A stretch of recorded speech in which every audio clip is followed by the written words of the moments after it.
You're about to fall in love with Lima, Peru, because that is exactly what happened to us when we went on our friend trip there. We did not know what to expect from the capital city of Peru, but we did learn a fun fact, which is that apparently Lima is the second biggest city in the world built in a desert after Cairo in Egypt, which is actually crazy because when you're in Lima, you don't really feel like you're in a desert, but I guess that you are. So one of our favorite things to do there was walk along the Malecon, which is kind of like this walk along the Pacific Ocean, which is just absolutely beautiful. You'll see tons of people surfing and amazing views, as well as this really famous lighthouse, which we loved.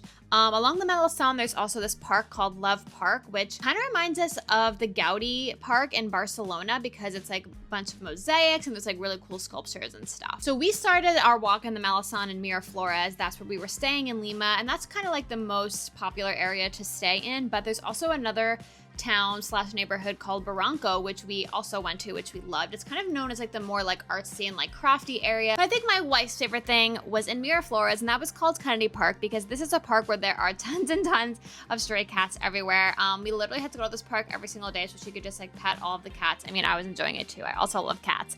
But there are so many stray cats here and they take care of them so well. There's like little houses for them so they can go to sleep in there if they want to. There are tons of signs if you want to adopt. One thing you have to try if you're in Lima is picones. It's kind of like a local like donut with like this like spiced syrup. It's really, really good. And a lot of our friends who are either from Peru or have lived there, etc., told us to try it and it did not disappoint. And our favorite thing that we did while we were in Lima is a day trip to Paracas and Huacachina. We actually made an entire video on this, so I'm not going to go into too much detail, but basically it was just absolutely amazing. One of our favorite day trips we've ever done in our entire life. Paracas is kind of known as like the gateway to what the locals call the Galapagos of Peru. Huacachina Desert is just absolutely insane. It made us feel like we were in the movie Dune. We have never seen anything like this in our entire life and it was absolutely amazing.